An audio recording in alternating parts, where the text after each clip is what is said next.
Olá a todos que nos assistem do REC na Alta. Hoje, nesse episódio novo, nós mergulharemos sobre um assunto que é o abuso sexual. Estamos aqui com o Hugo e a Renata e eu vou pedir para vocês se apresentarem um pouco, para a gente conhecer um pouco de vocês, para a gente comentar sobre o assunto depois. Meu nome é Hugo, sou advogado, especialista na área da criança e adolescente, da pessoa idosa, direito público e em direitos humanos. E estou aqui um pouco para tentar contribuir um pouquinho com vocês aqui com essa temática que é tão importante. Muito obrigado, Isabela. Obrigada. Boa tarde, agradeço o convite. Boa tarde a vocês que nos assistem. Meu nome é Renata, eu sou assistente social, tenho pós-graduação em gestão pública e em projetos sociais, né?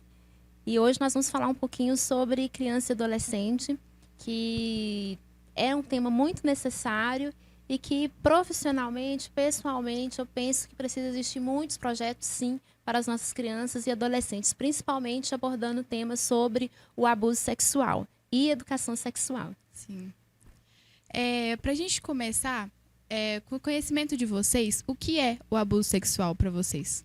Bom, vou deixar para a Renata, para ela já ir começando aí, a gente vai contribuindo no que é possível. Então, o abuso sexual ele é um tema assim necessário da gente conversar. Existem alguns tabus sobre a questão do abuso sexual, né? Sobre a associação hoje brasileira, né, multiprofissional, sobre da criança e do adolescente, a Abrapia, ela vem trazer o quê? Que o abuso sexual, ele é todo ato, né, que de um adolescente mais velho ou de um adulto que vai forçar a criança, não é só ato físico, né, sexualmente, né, a um prazer do outro, né? E aí esse tema é importante porque muitas pessoas acham que esse abuso ele é cometido quando há um toque físico, né? Quando viola o corpo do outro, quando se toca, quando há alguma penetração. Mas não é, né? Quando invade a sua privacidade, a sua intimidade, o seu limite do corpo, né? Aquilo já é um abuso, né? E hoje nós vemos aí, ó, a internet, temos o acesso da internet. É muito fácil, né? As crianças hoje muito em jogos online, né? Essa falta de monitoramento, né? De pedir às vezes, né, a pessoa do outro lado para mostrar a parte íntima, falar que é brincadeira, né? Mostrar talvez a criança, mas o adolescente às vezes ele nem precisa mostrar a parte íntima dele, mas se o outro estimula e mostra do outro, né? E força ali a visão, né? Coloca a criança ali para ver algo que é inapropriado, isso já é um abuso sexual. Eu achei interessante a sua colocação, porque a gente fala que o direito, né, e aí dentro da área do direito, o direito ele vem seguindo a evolução social. Sempre é assim, né? Sempre o direito nunca está à frente, nunca pode estar à frente da evolução social. E aí você trouxe a definição que é a OMS, né? Isso que trouxe essa questão do abuso, que é a mesma que a lei trouxe. A lei então passou, o Código Penal ele sofreu uma alteração alguns anos atrás, e ele trouxe esse mesmo entendimento para a própria lei. Porque realmente, no Código Penal anterior, só existia a figura do abuso se houvesse efetivamente o ato em si, com a penetração. Tanto é que homem ou menino não era vítima de abuso sexual. O menino, na lei anterior, não poderia ser vítima de abuso sexual, porque deveria ter, era obrigatório ter a penetração e vaginal, não anal. Então, o homem não poderia, não era vítima. Com essa evolução que a gente teve, então a própria lei veio evoluir e ela traz hoje o entendimento que qualquer ato praticado com o objetivo de satisfazer a lasciva do outro, e aí quando a gente fala lasciva, esse termo que a lei traz quer dizer atender o desejo, né, sexual do outro, pode ser considerado abuso sexual. Eu tive um cliente que ele abordou uma menina, ele era noivo, e ele encontrou uma menina, ele estava na moto atravessando uma pontezinha, uma pinguela, falando pinguela, até parece que o pessoal conhece, né? Aquela pontezinha de madeira ali, antiga que a gente tinha, e ele estava atravessando com a moto, e veio uma outra moça, que ele conhecia, uma colega do outro lado. E eu não sei porquê, e eu não entendo, né? Tem coisas que a gente não consegue entender. Ele conversando com essa amiga, ele tentou dar um beijo nessa moça. A moça não quis, voltou e ela ficou nervosa, né? E aí começou a comer um pouco de tumulto, ele fugiu. Ela acionou a polícia e ele respondeu por tentativa, tentativa não, né? Por estupro, porque ele forçou um beijo. Né? Então a lei veio hoje trazer esse mesmo entendimento. Não importa se houve ou não houve a conjunção carnal. Qualquer ato que tem intuito de satisfazer o desejo sexual do outro vai se tornar e vai ser um abuso, e na lei hoje estupro. Tá bom? O abuso também ele é considerado síndrome do silêncio, porque muitas das vezes as crianças e adolescentes eles não conseguem, né, se abrir e contar do que aconteceu. É uma situação que a gente precisa refletir um pouquinho. A criança, por exemplo, por que ela silencia? Né? Existem alguns tópicos que a gente pode, em algum outro momento, aprofundar nisso, porque existe aquele abuso que ele é cometido intrafamiliar e o outro que é fora. Muitas vezes a criança confia no abusador, principalmente quando ele é da família. Então, ali, quando ela é criança, ela está entendendo aquilo que é um ato de carinho, que é normal, né? Quando essa criança vai crescendo, ela vai se tornando um adolescente, um adulto, e vai entendendo esse tema, ele vai começar a perceber assim, poxa, aquilo que aconteceu lá atrás foi um abuso. Então, ela permaneceu calada porque ela entendeu que aquilo era normal, né? E às vezes a criança ela começa a gostar daquilo, né? O adolescente, já às vezes quando acontece, ele pode ficar com aquele receio de dizer, porque vocês hoje adolescentes aqui, se algum de vocês sofrerem abuso, né, não precisam responder, né? Mas vocês vão correr e vão contar e vão anunciar que foi abusado. Às vezes o receio é o quê? Poxa, eu sou grande em vista de uma criança. Como que alguém vai acreditar? Como que eu deixei? Porque aí começa a vir uns pensamentos de culpabilidade. Numa sociedade hoje que não está pronta para receber certas denúncias. Não, mas você é grande, como que você deixou fazer isso? Eu já te falei sobre isso, eu já te ensinei sobre isso. Né? Você sabe dizer não, por que permitiu? Né? Ou muitas vezes também, principalmente, né? Vamos colocar aí uma adolescente hoje nova, né? Com toda alegria, no auge da sua juventude, né? Existem os modismos, né? E aí ela tá usando uma roupa que ela gosta, né? Uma roupa hoje que é na moda, que é cultura, e o homem, às vezes, quando vê aquilo, ele pensa assim, ela está me permitindo chegar.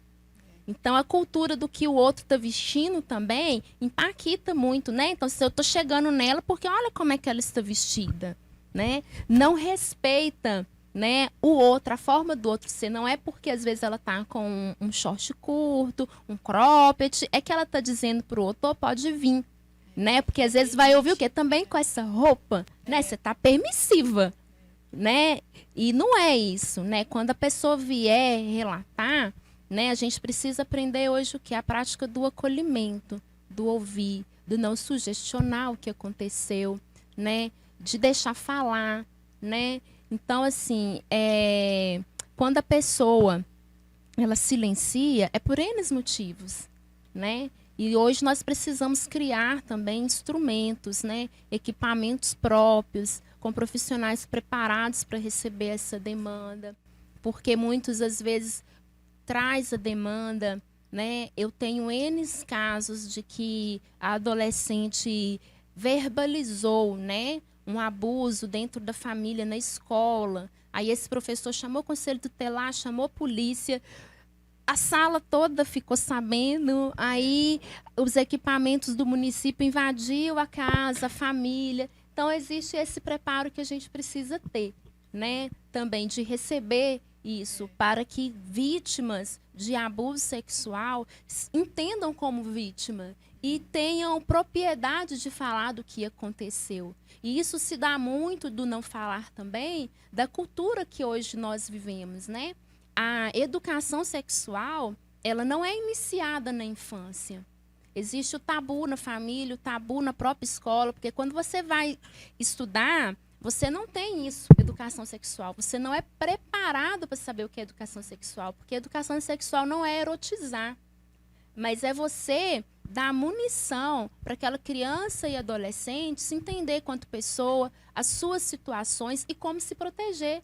Poxa, o que é um abuso? Como que acontece? O que eu preciso saber? Qual que é o limite do meu corpo? Qual que é o limite do outro? Né? O que é privado? O que é íntimo? Né? Então, isso tudo a gente precisa todos os dias.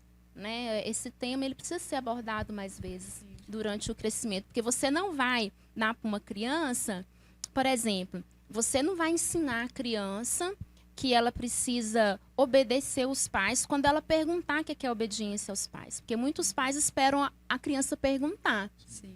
Né? Mas, por exemplo, você não vai esperar o seu filho perguntar se é correto pegar o celular do outro e levar para casa, né? O furto. Você não vai esperar ela perguntar para você ensinar essas coisas, né? Então, eu penso que a educação sexual tem que ser da mesma forma. Você não tem que esperar a criança ou o adolescente perguntar, mas já ir ensinando para ele saber se defender e identificar no outro também o que está acontecendo. Renata, você trouxe um ponto. Eu queria aproveitar e provocar você também para trazer mais sobre isso. São duas coisas. Você colocou aí, lá no início da sua resposta, você colocou da questão do gostar, né? Da vítima em determinado momento gostar. Quando eu comecei no CREAS, eu atendi no CREAS, né, é um Centro de Referência Especializado de Assistência Social, só para quem ainda não conhece, e dentre várias atuações do CREAS, ele atua com acompanhamento de crianças e adolescentes vítimas de abuso sexual, vítimas de violência no geral, mas em que já está tratando o contexto de abuso sexual, vou manter um abuso sexual. E essa criança foi abusada com 9 anos. 9 anos aconteceu o abuso a primeira vez, e o rapaz foi preso, não pelo abuso dela. Tá? Ele era o pedófilo, ele já tinha abusado de outras crianças e ele foi preso por abuso de uma outra criança. Mas na cabeça dela, como ela viu, como ele foi preso, a partir do momento que descobriu o caso dela, para ela foi por causa dela. E ela virou isso num atendimento, eu estava junto no atendimento, e ela virou e falou assim, eu não sei por que prendeu fulano. Eu estou falando fulano, primeiro que eu não ia colocar o nome, segundo que eu não lembro, tem poucos anos isso, tá, gente? Não me ajuda aí, não vou por muitos anos, não.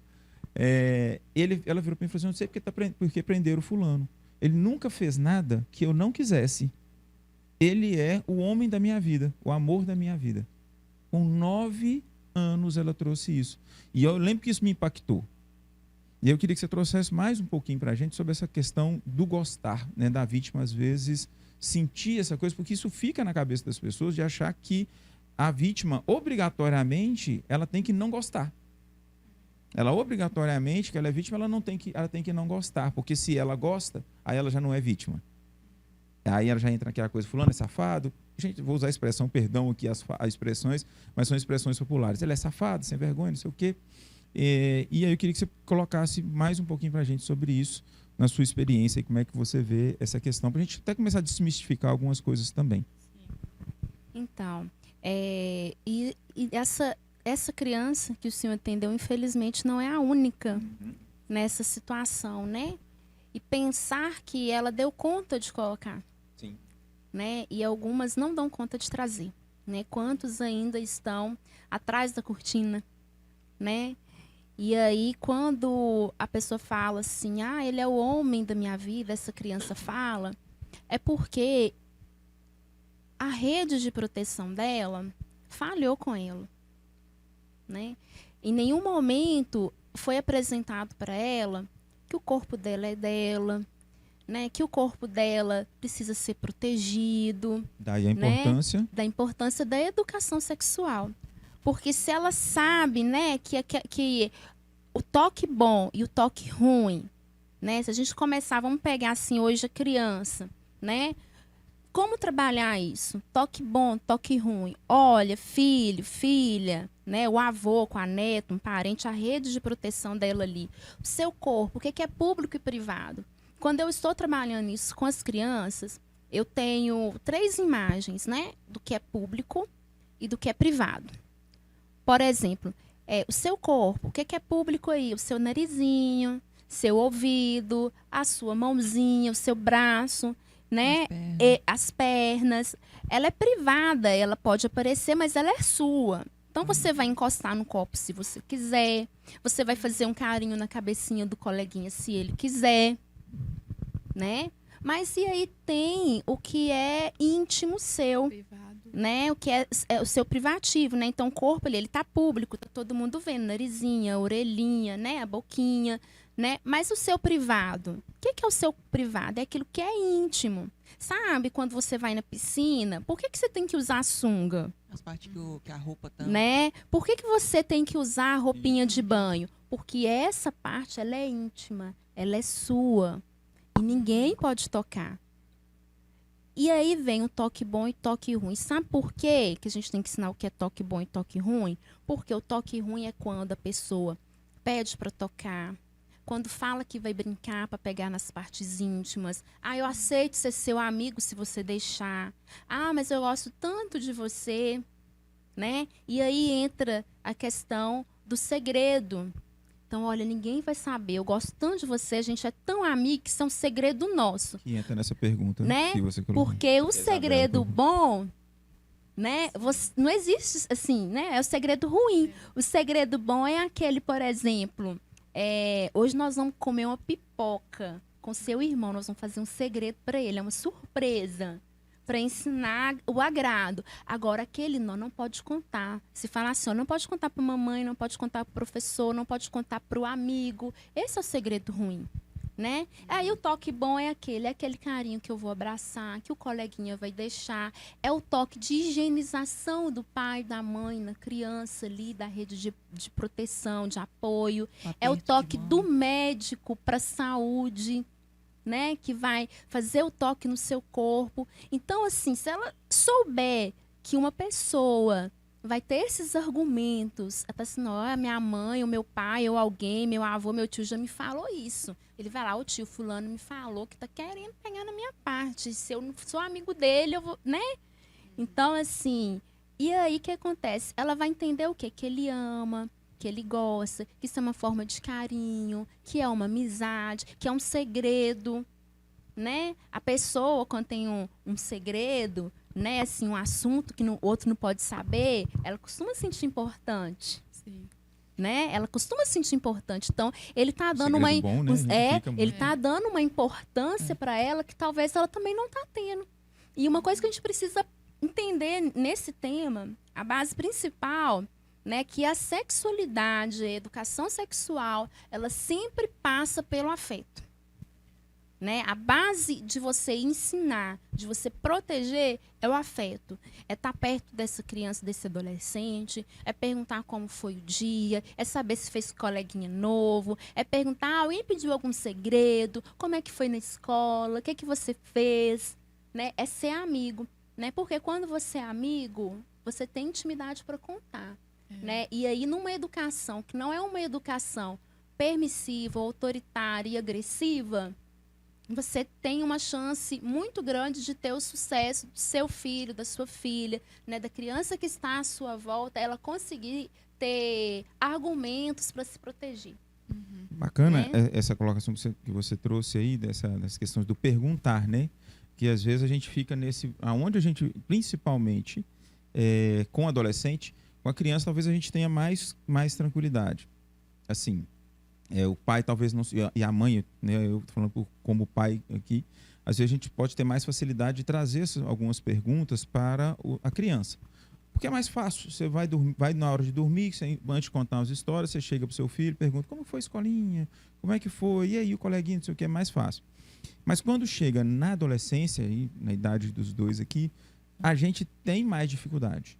Porque a gente precisa saber até onde que a gente sempre está naquele equilíbrio, onde que a gente está sendo próximo e aonde começa a invasão. Porque para o adolescente, eles estão formando esse momento da vida em que eles têm algumas coisas que eles guardam que é deles. Né? Talvez a criança tenha menos isso, mas o adolescente ele começa mais a ter esses momentos de individualidade.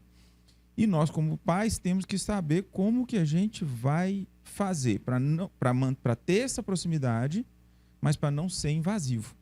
E eu gostei algumas perguntas que você trouxe, que dá um direcionamento para a gente, né? De como que a gente vai perguntar sem ser invasivo, sem forçá-los a trazer respostas ou até fazê-los fechar, né? Porque quando você entra demais, eles não querem, aí fecha e aí acabou. Aí a gente pode perder essa oportunidade. Vou voltar um pouquinho no... Só completando aqui, eu concordo, né, com isso. Né? A gente atende muito...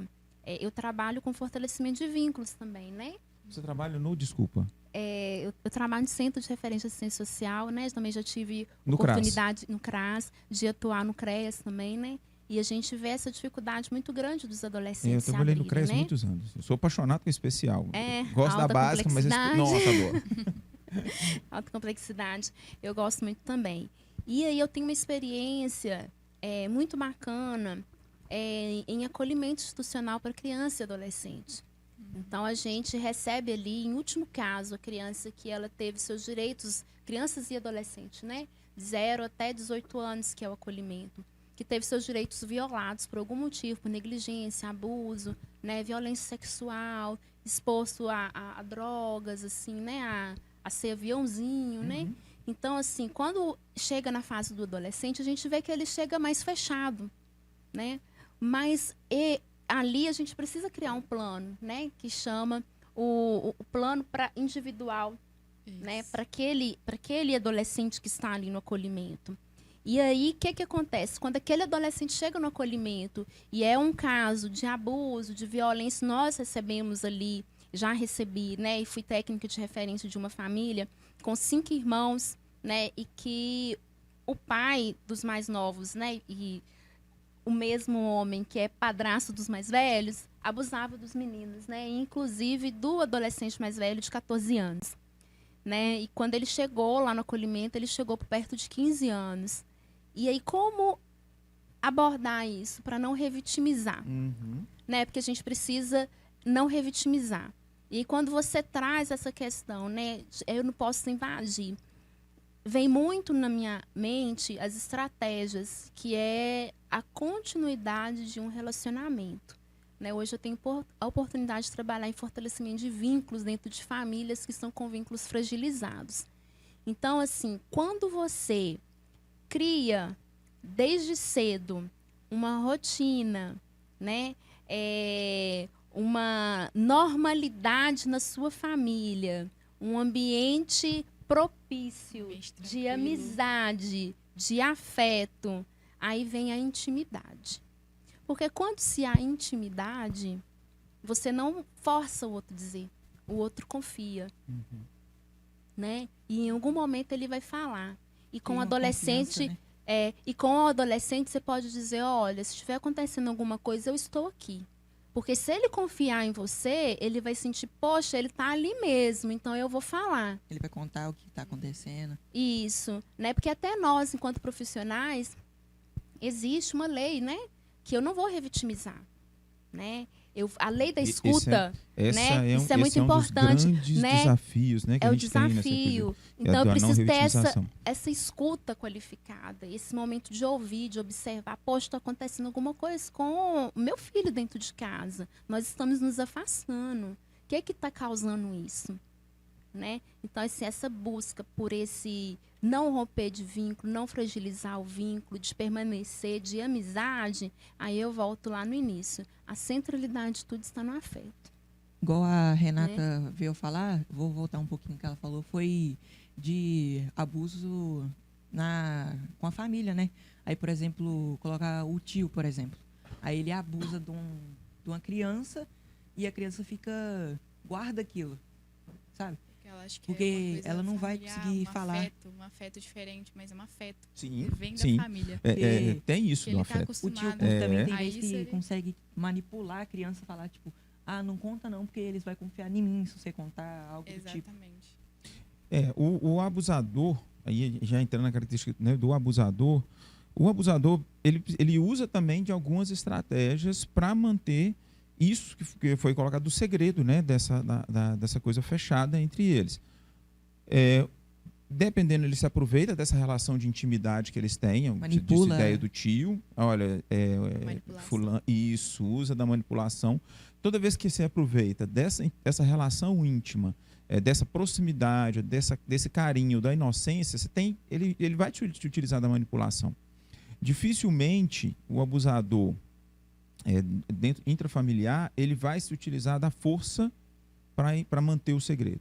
Na maioria esmagadora das vezes, ele vai te utilizar dessa manipulação. Estratégia psicológica Exato. emocional. Até Manipular a porque pessoa, manipular. Por conta que, tipo, a criança, uns 8, 9 anos, não vai ter a mente de falar, eu tô sendo abusada. Como que eu vou chegar pra minha mãe e contar isso? Ela vai ficar... João, ficar vou te meio falar, vergonha. acho que a Renata acredito que ela vai concordar, que mesmo os adultos, a manipulação é tão pesada, a violência, e aí entra no contexto da violência psicológica, a violência psicológica ela é tão cruel, mas tão cruel, e a gente fala pouco sobre ela, que ela te prende, sabe? Ela te agarra, ela te gruda em algo que tá te machucando todo E dia você não consegue se e abrir. você não consegue. Porque é uma coisa E que não te consegue. manipula, você não Sentar, consegue. colocar na mesa, Não. Não jogar consegue. e falar. Não. E abrir e trazer e falar, não, porque aquilo tá tão dentro de você que não consegue. E aí a criança, adolescente, adulto, nós temos vários casos, né? Eu acho que de repente é uma próxima temática, a gente pode pensar na violência contra a mulher, por exemplo. A gente vê que mesmo mulheres adultas, às vezes são pessoas que têm um sucesso profissional muito grande, não só financeiro, estou falando sucesso profissional, mas não consegue, vive um contexto de violência, sofre lá, é humilhado todos os dias, mas não consegue sair disso aí. Se isso para um adulto é difícil, para uma criança, então, Vai Né? ser praticamente impossível. praticamente impossível. Igual Ela quando nem tem chega psicológico, na né? adolescência, aí igual a Renata falou, de chegar da escola, conversar com o filho se está acontecendo alguma coisa. Aí, por exemplo, você consegue, tipo, igual ela falou, de confiança. Aí ele vai ter uma autoconfiança com você. Sim. Aí ele vai conseguir se abrir mais. Sim. E quando isso vira uma rotina, eu falo assim, né? Porque eu faço isso com meu filho, né? No dia que eu não pergunto, ele fala, mamãe, você não vai perguntar como é que foi meu dia? Não. Né? Eu já tenho o que eu mais gostei, o que eu menos gostei, né? Então a gente conversa muito sobre isso. E um ponto que o Dr. Hugo trouxe, que é importante se pensar, né? O adulto ele é difícil de sair, né? E a criança e o adolescente, às vezes, querendo ou não, é a única família que ele conhece. Na questão da família que você diz, né? Quando você vê, né, assim, se algum dia você tiver oportunidade, né? Quando a criança ela precisa ser retirada da família, né? Como último caso, e não se acha uma família, né, extensiva para se colocar, e aí ela vai para uma instituição de acolhimento, você percebe que essa criança, ela prefere estar na casa onde ela era abusada, violentada, do que no acolhimento. Né? Tanto acolhimento institucional como acolhimento familiar, porque hoje os municípios estão investindo muito em acolhimento familiar, né? Que é menos traumático para a criança. Né? Não deveria existir nenhum dos dois. Eu falo que é um Né? mal necessário. É um mal necessário, não deveria, mas infelizmente existe. E ali você vai trabalhar aquela criança, né? E mostrar para aquela criança. E muitas falam assim, é porque eu fui culpada. Se sentem culpadas. Falam assim, olha, você não é culpado. E aí a gente começa a explicar, né? Mostrar o que aconteceu. E algumas conseguem perceber que realmente teve o abuso. Né? Algumas vão até para a família, para adoção. Né? Outras ficam no acolhimento até 18 anos. Né? Mas é muito triste quando você percebe que eles não têm ciência do que aconteceu foi um crime. Desculpa interromper, Né? mas quando a pessoa fica até os 18 anos, quando ela chega aos 18 anos, ela vai pra onde? Por Então, exemplo? depende muito dos projetos das políticas públicas municipais, né? Existe algumas casas, lares, assim, que é após os 18 anos, que, né, alguns municípios têm, mas durante esse momento dos 18 anos, existe um trabalho que o técnico, o profissional ali do acolhimento, a equipe técnica, junto com a rede, o que é a rede, né? É o CRAS, o CREA, saúde, educação, né? Cultura e lazer, né? de um ponto, chega num ponto que eles vão ofertar, né? Assim deve ser, né? Cursos profissionalizantes, né? Para que quando ele completar os 18 anos, ele já tenha, né, um passo para o primeiro emprego, né? E caso não tenha, em alguns municípios existe um subsídio, né? Que é de tantos meses, e ele é acompanhado no município, e o município vai fornecer para ele um valor, né? Para ele sobreviver, né? Até que alcance aí um emprego, uma renda própria.